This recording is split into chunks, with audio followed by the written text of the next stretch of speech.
사랑의 하나님, 하나님이 사랑의 하나님인데 그 하나님이 내가 미워하는 게 있다. 그리고 또 그 옆에 뭐라 그랬냐면 곧 싫어하는 것, 또 마음에 싫어하는 것 이렇게 얘기하셨어요. 그 하나님이 미워하시는 게 뭐냐? 그리고 이제 연 일곱 가지가 있다. 그랬는데 제일 먼저 튀어나온 게 뭐냐? 교만이에요, 교만. 그러니까 하나님이 싫어하시는 게 뭐냐? 교만이에요. 근데 이제 정확하게 거기 뭐라고 기록됐냐면 교만한 눈 그랬어요. 교만한 눈. 사람 보면 교만한 사람 눈에 나타나죠. 그래서 아래로 보죠. 한 수 아래로. 그게 눈에 보여요. 그래서 교만한 눈, 그리고 그 다음에 뭐라 그랬냐면 거짓된 혀, 무지한 피를 흘리는 손 이렇게 나와요. 그러니까 교만한 눈, 그 다음에 손, 그 다음에 입 이렇게 나왔어요. 그 다음에 뭐라 그랬냐면 이렇게 얘기했어요. 그 다음에 나온 게 악한 괴결을 꾀하는 마음과 빨리 악으로 달려가는 발과 이렇게 얘기했어요. 그러면 한번 생각해요. 손, 발, 그 다음에 눈, 그 다음에 혀. 이게 다 뭐예요? 사람이에요, 사람. 그러니까 한 사람을 표현한 거예요. 그러니까 한 사람을 어떻게 표현했냐? 눈, 입, 손 이렇게 표현한 거예요. 그러니까 얼마나 하나님이 교만한 사람을 싫어하셨냐면 그 표현에서 우리가 볼 수 있어요. 그러니까 하나님이 연일곱 가지를 싫어했다. 눈, 입, 혀, 손. 이게 다 하나님이 싫어하시는 거예요. 그래서 하나님은 누구를 싫어하시냐? 교만하는 거 싫어하셔요. 그럼 그게 오늘 본문과 무슨 상관이 있냐? 본문에 등장한 아람 왕 베나닷의 이야기는 이 모든 요소를 갖고 있어요. 그러면서 그를 연구하는 것이 곧 인간의 교만이 뭔가를 연구하게 되는 거고, 그를 연구하는 것이 하나님의 구원 방법에 대해서 저항하는 인간의 모습을 우리가 볼 수 있다는 거죠. 자, 그럼 본문을 좀 살펴보도록 하겠습니다. 열왕기상 20장은 이제 아람 나라와 이스라엘의 전쟁 이야기가 기록되어 있죠. 아람 왕은 베나닷이고요. 이스라엘 왕은 우리가 잘 아는 아합이죠. 근데 20장 전체를 보면 아람과 이스라엘이 두 번 전쟁해요. 근데 두 번 다 누가 이기느냐? 아합이 이겨요. 그러니까 베나닷이 이 두 번 전쟁에서 다 지게 돼 있어요. 그래서 철저한 준비와 전략을 가지고 사마리아를 침공했지만 두 번 다 비참하게 져요. 그러면서 이제 열왕기상 20장을 우리가 보면서 두 가지 의문이 들어가요. 한 가지 의문이 뭐냐? 왜 갑자기 전쟁 이야기가 튀어나왔냐? 그거죠. 17장에서 19장이 이제 누구 이야기냐면 엘리사하고 엘리야 이야기거든요.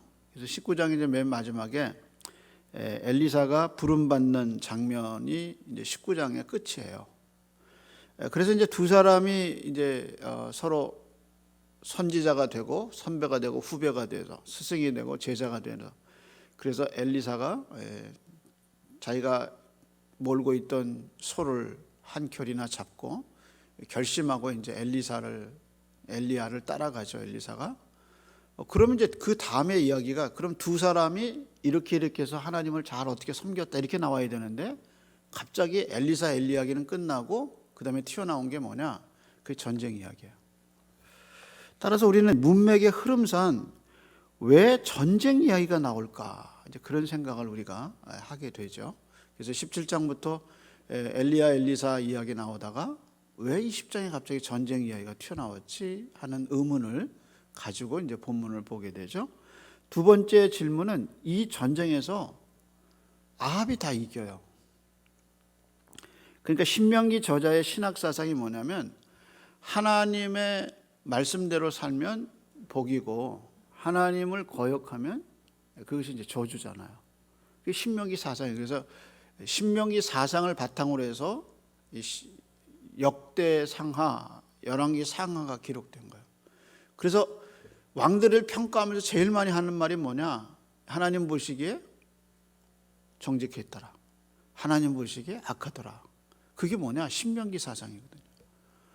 그런데 그런 신명기 사상으로 생각하면 아합은 하나님을 정말 많이 떠난 다른 모든 왕보다 악한 왕이었더라 그러잖아요. 그런 아합이 어떻게 이 전쟁에서 두 번씩이나 승리할 수 있었느냐 하는 질문을 우리가 하게 되는 거죠. 그래서 20장의 기록 목적이 아합이 영웅 전쟁이라는 걸 보여주기 위해서 기록했나 하는 의문이 우리에게 드는 거죠. 그러니까 왜 갑자기 전쟁 이야기가 튀어나왔느냐, 그리고 아합이 어떻게 두 번씩이나 이 전쟁에서 승리할 수 있느냐라는 두 가지 의문점을 갖고 본문을 보게 됩니다. 먼저 생각해 볼 것은 왜 갑자기 전쟁 이야기가 나왔는가 하는 것입니다. 이제 하나님이 호렙산에서 엘리야에게 세 가지 사명을 주시잖아요. 그 세 가지 사명 중에 첫째가 다메섹에 가서 하사렐에게 아람 왕이 되게 하라. 지금 이 베네닷의 왕이거든요. 근데 이 베네닷 다음에 누가 왕이 되느냐? 하사렐이 왕이 되는 거예요. 이게 첫 번째 사명 얘기가 이제 나온 거예요. 두 번째가 이제 이스라엘 왕으로 예후에게 기름을 부어 왕이 되게 하라 그렇게 얘기하고, 마지막으로 이제 엘리사에게 기름을 부어 선지자가 되게 하라 이제 그렇게 얘기하잖아요. 그러니까 이제 첫 번째가 뭐냐? 이 아람 왕 하사렐에게 기름을 부어서 하사렐을 아람 왕으로 세워라. 이게 이제 첫 번째 명령이에요. 그러니까 그 첫 번째 명령을 수행하게 되는 역사적 배경이 필요한 거예요. 그러니까 왜 이 아람 왕의 베나닷이 왜 그럼 하사렐로 바뀌느냐? 아들 관계도 아니고 지방 관계도 아닌데 어떻게 그렇게 바뀌느냐 하는 그 역사적 배경을 지금 20장에서 설명을 하는 거죠. 그러면서 세 사람 중에 이제 세 사람 이야기를 19장에서 하면서 두 사람은 아버지가 나와요. 두 사람은. 예를 들어서 이런 거죠. 엘리사는 사밧의 아들이라고 나와요. 그러니까 사밧이라는 말이 이제 그가 살피신다, 그가 주셨다는 뜻이죠. 그러니까 엘리사는 뭐냐? 사밧의 아들이다. 그리고 이제 엘리사 앞에 아버지가 나와요. 그럼 이제 두 번째 사명인 예후는 어떻게 되느냐? 예후도 아버지가 나와요. 이렇게 얘기죠. 예후는 님시의 아들로. 근데 이 님시라는 말이 뭐냐? 이게 말을 끌어내다라는 뜻이에요. 그러니까 세 사람에 대해서 사명을 줄 때 그 세 사람 중에 두 사람이 다 아버지 이름이 나와요. 근데 한 사람만 아버지가 없어요. 그 사람이 누구냐? 누구겠어요? 하사렐. 하사렐은 아버지가 없어요. 그냥 하사렐에게 기름을 부으라 이렇게 얘기해요. 그래서 통상적으로 구약의 족보 중에 아버지 이름이 없이 나오는 거는 별로 좋은 게 아니에요. 그래서 아버지 없이 자식 이름만 나오면 무명으로 처리되는 경우는 대개 족보가 없거나 뿌리가 없는 사람이에요. 그럴 때 아버지가 없이 자식의 이름만 나와요. 다시 말해서 하사렐을 얘기할 때 하나님이 다른 두 사람은 아버지 이름을 얘기하셨는데 하사렐은 아버지 얘기를 안 했다는 것은 이 하사렐이 사실 인간적으로 보면 왕이 될 자격이 없다는 거예요. 그런데 하나님이 엘리야에게 하사렐을 찾아가서 머리에 기름을 부어서 아람의 왕이 되게 하라 이렇게 얘기하셨어요. 그래서 열왕기서의 저자는 하나님의 말씀이 어떤 방법으로 어떻게 이루어지는가를 설명해야 돼요. 그래서 아람 왕 베나닷이 여기서 전쟁에서 지긴 했지만 어떻게 베나닷이 죽게 되고 하사렐이 왕이 됐느냐 그거를 설명하기 위해서 이제 20장에다가 전쟁 이야기를 넣은 거죠. 그러니까 이제 이게 왜 갑자기 튀어나왔나 우리는 생각하지만 이렇게 하나님의 맥락으로 보면 전쟁 이야기가 베나닷의 이야기가 나오는 게 자연스러운 거죠. 실제적으로 하사렐이 왕이 되는 장면은 이제 여기가 아니라 열왕기하 8장이에요. 8장에 보면 아람 왕 베나닷이 이제 병들어요. 여기서 이제 전쟁에 두 번씩 실패하고 자기 이제 아람으로 돌아가서 몸에 이제 병이 들어요. 그랬더니 어떻게 했냐면 자기가 의지하던 장군 한 사람을 세워요. 그래서 낙타 40마리에다가 정말 좋은 예물은 다 실었어요. 여러분 생각해 보세요. 트럭 40대에다가 좋은 예물을 싣고 왔어요. 대단하지 않겠어요? 예? 자가용 4개 다른 것도 아니고 낙타 40마리에다가 아람의 가장 좋은 물건들, 선물들을 다 해가지고 누구에게 보냈냐? 엘리사에게 보냈어요. 그래서 엘리사에게 가서 이렇게 물어보죠. 내가 병들었는데 살아나겠느냐? 그를 통해서 여호와께 좀 물어봐라. 그리고 예물을 믿는 장군을 통해서 보냈어요. 근데 그 믿는 장군이 누구죠? 누구예요? 하사렐이에요. 하사렐. 그러니까 베나닷이 자기가 믿는 장군을 낙타 40마리에다가 선물 싣고 보내서 내가 죽는가를 한번 물어봐라. 내가 어떻게 살 건가를 물어봐라. 그랬어요. 그래서 낙타 40마리를 가지고 이 장군 하사렐이 왔는데 뭐라고 얘기하느냐? 네가 왕이 될 거다. 그리고 얘기한 거예요. 그러면서 엘리사가 울었어요. 네가 왕이 돼서 앞으로 이스라엘에 끼칠 해악을 내가 생각하니까 내가 눈물밖에 안 난다. 그렇게 했어요. 그러니까 그 말을 들은 하사렐이 나 같은 자가 어떻게 왕이 되겠습니까? 그렇게 얘기하고 돌아가서 어떻게 했느냐? 어떻게 했겠어요? 베나닷을 암살했어요. 어떻게 했냐? 병든 베나닷의 침실에 들어가서 이불을 덮어버렸어요. 그래서 숨을 못 쉬게 만들었어요. 그리고 자기가 뭐가 됐냐? 왕이 된 거예요. 그러니까 자연사를 가장한 암살을 시도했어요. 그래서 베나닷이 그렇게 죽어요. 그러니까 여러분은 그 장면을 생각하셔야 돼요. 그러니까 열왕기하 8장의 그 장면을 생각하시고 지금 열왕기상 20장에서 그렇게 병들어서 암살을 당할 베나닷이 20장에서 얼마나 교만하게 말하는가 한번 들어보세요. 정말 어떻게 이렇게 말할 수 있을까? 그렇게 우리가 생각하게 되는 거예요. 그래서 앞으로 어떤 일이 일어날지 알고 있는 독자인 여러분은 그 장면을 생각하면서 이제 열왕기하 8장을 생각하면서 이 본문을 보면 베나닷이 어떻게 쳐들어왔나 1절 한번 보세요. 어떻게 했나 보세요. 1절에 보면 이렇게 얘기하죠. 아람 왕 베나닷 왕이 그의 군대를 다 모으고 그 다음 말에 뭐랬어요? 왕 32명이 그와 함께 있고 말과 병거들이 있어서 이에 올라와서 사마리아를 에워싸고 그곳을 치며. 여러분 32라는 게 이게 부족 국가잖아요. 도시 국가고. 그러니까 32 부족 국가가 이 베나닷과 함께 연합해서 쳐들어온 거야. 그러면 이 쳐들어와서 어디까지 쳐들어왔냐면 밑에 다 쓸어버리고 사마리아까지 쳐들어온 거야. 그러니까 사마리아 하나 남은 거예요. 그러니 뭐 얼마나 교만하고 건방을 떨었겠어요. 그래가지고 이렇게 포위해서 사신을 보내죠. 그러면서 뭐라고 얘기냐면 네가 갖고 있는 은도 내 거고 금도 내 것이고 네 아내와 자녀들도 네 눈에 아름다운 것은 다 내 것이다. 이렇게 얘기했어요. 그러니까 네가 봐서 이거 아름답다고 생각하는 건 다 내 거다. 사람이 그렇잖아요. 내가 귀하게 여기는 거는 남도 귀한 거예요. 그래서 내가 귀한 것을 주면 남도 그 귀한 거로 알게 되죠. 그래서 뭐라냐면 네 눈에 보기 좋은 건 다 내 거다 그랬어요. 그래서 사신을 보냈어요. 아람 왕 베나닷은 앞으로 일어날 자신의 운명을 모르고 이렇게 교만을 떨은 거예요. 이제 열왕기하 8장에 자기가 어떻게 죽을 줄 모르고 지금 여기서 교만을 떤 거죠. 그래서 우리가 장담하지 말아야 할 게 2가지가 있어요. 그게 뭐냐면 자식이에요. 자식 문제는 아무도 장담할 수 없어요. 왜냐하면 우리가 미래를 알지 못하기 때문에. 그래서 자식이나 이 건강 그리고 사업은 앞으로 뭐 어떻게 될지 우리가 어떻게 알겠어요.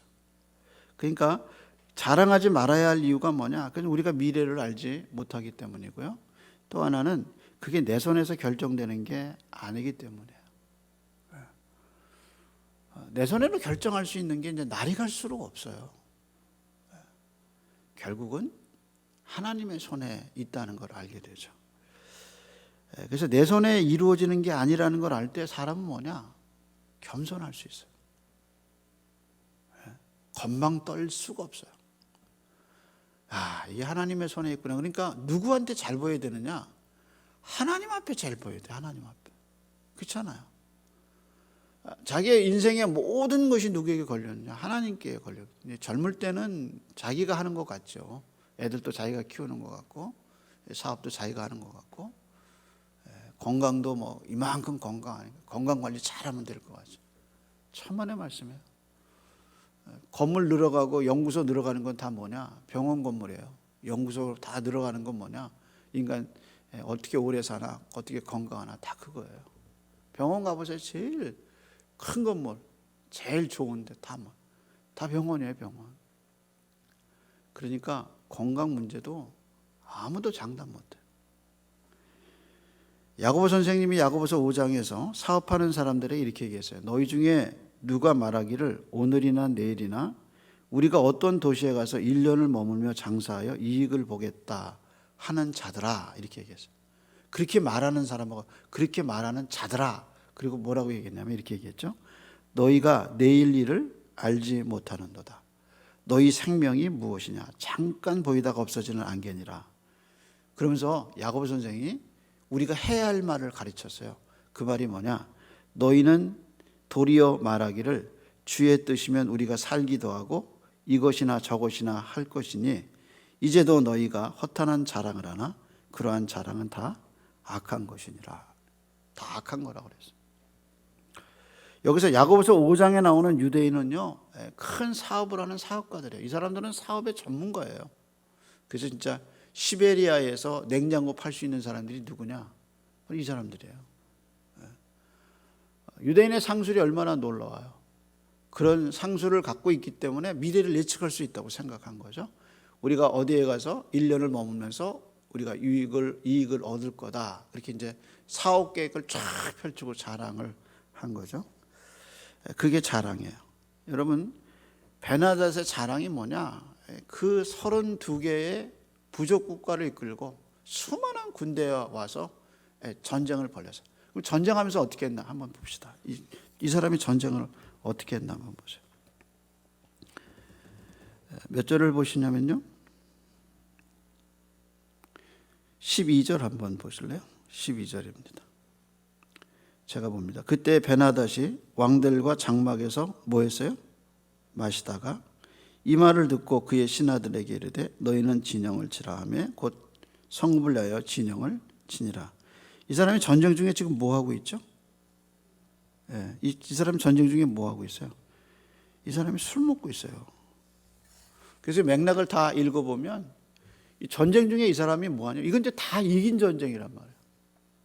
이제 마지막 하나 남은 이 전쟁을 밀고 들어가면 이제 이기는 거예요. 그래서 전쟁 중에 이렇게 먹고 마시고, 이 전쟁 나오러 오는 사람이 아니라 이거 어떻게 보면 이게 놀러 온 사람 같아요. 그러면서 전쟁을 하고 있는 거죠. 그게 베나닷의 교만이에요. 그래서 잠언서에 우리를 향해서 하나님이 하신 말씀이 교만은 멸망의 지름길이고 겸손함은 우리가 걸어가야 할 길이라, 이렇게 얘기하죠. 근데 거꾸로요, 낙심에 대해서 좀 생각해 봅시다. 낙심. 우리가 낙심하죠. 교만은 이제 교만한 것보다 때로 보면 우리가 낙심할 때가 많아요. 그래서 이게 업앤다운이 많은 거예요. 업앤다운이 많아요. 그래서 어떤 날은 교만하고 어떤 날은 또 그냥 코가 석자나 빠져 있고, 이런 게 이제 우리의 인생인데, 낙심할 일에 대해서 하나님이 뭐라고 얘기하셨냐면 이렇게 얘기했죠. 하나님의 손이 어떻게 바꿀지 모르는 거예요. 그래서 전도서 11장 6절 참 제가 묵상할수록 참 귀한 말씀인데 이렇게 기록했어요. 너는 아침에 씨 뿌려놓고 저녁에도 손을 놓지 마라. 그 다음 말씀이 이것이 잘 될런지 저것이 잘 될런지 혹은 둘 다 잘 될런지 알지 못함이라. 오스왈드 샌더슨이란 주석가는 이것을 선으로 봤어요. 선으로. 그래서 이렇게 얘기했어요.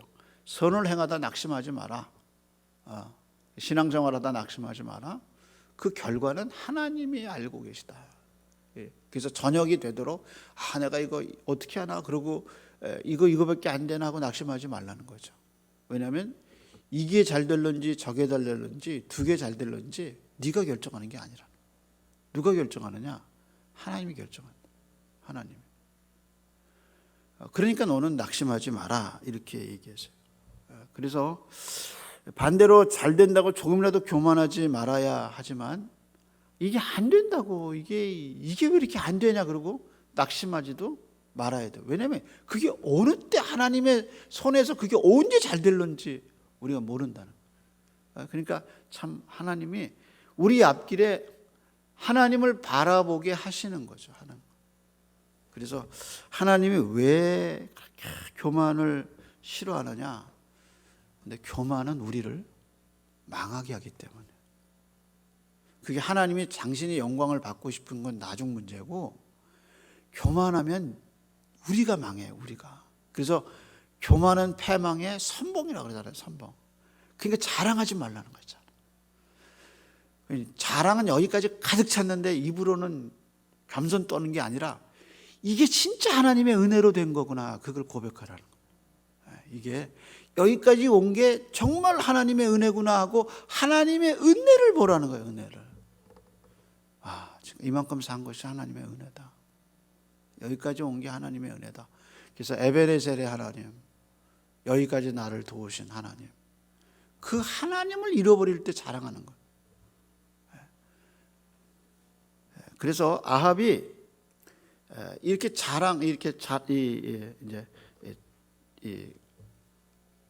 베나닷이 이렇게 자랑을 떨었어요. 그게 첫 번째 질문이었죠. 왜 갑자기 전쟁 이야기가 나왔냐? 두 번째 질문이 뭐였어요? 그러면 이 전쟁에서 두 번 다 아합이 이겼는데 그럼 아합을 전쟁 영웅으로 표현한 거냐라는 게 질문이었어요. 아합이 두 번씩 전쟁하게 된 이 기사의 교훈이 뭔가? 그것은요, 역사는 하나님이 주관하신다는 거예요. 아합 왕은 22장에 열왕기상 마지막 장에 죽어요. 그래서 이제 열왕기 하로 넘어가지 않죠. 그러니까 죽기 전에 어떻게 한 거냐? 하나님이 두 번의 큰 승리를 아합에게 안겨주신 거예요. 그러니까 하나님이 얼마나 자비로우시냐면, 아합이 이제 나봇의 사건 속에서 베옷을 입고 하나님 앞에 회개하잖아. 그때 하나님이 뭐라 그랬냐면, 너희들이 아합을 보느냐? 아합이 회개한다 그러고 하나님 기뻐하셨어. 그게 하나님의 마음이에요. 그렇게 약한 짓을 하다가도 하나님 용서해 주세요. 하나님 붙잡으면 하나님이 자비를 베풀. 그 정도로 하나님이 우리를 사랑하셔.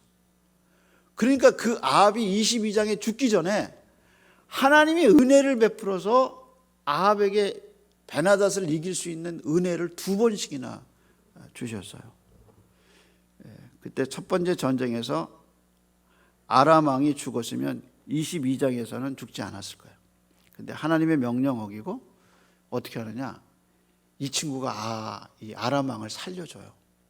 그러다가 어떻게 됐냐? 22장에 지가 죽어요. 하나님이 반드시 처벌하라 그랬거든요. 근데 자기가 놔줘요. 그러다가 22장에 자기가 3년 뒤에 전쟁이 일어나서 그 전쟁에서 아합이 활에 맞고 죽어요. 하나님이 우리한테 기회를 주셔요. 돌이킬 수 있는 기회도 주시고요, 바로 걸어갈 수 있는 은혜도 주셔요. 그래서 내가 이거 말씀대로 안 사는데 내가 이렇게 하나님이 이렇게 날 잘 되게 하신다. 조심하세요. 조심하세요. 내가 하나님과의 관계가 엉망인데도 뭐 일은 그냥 그런 대로 굴러간다. 그 굴러가는 거 아니에요.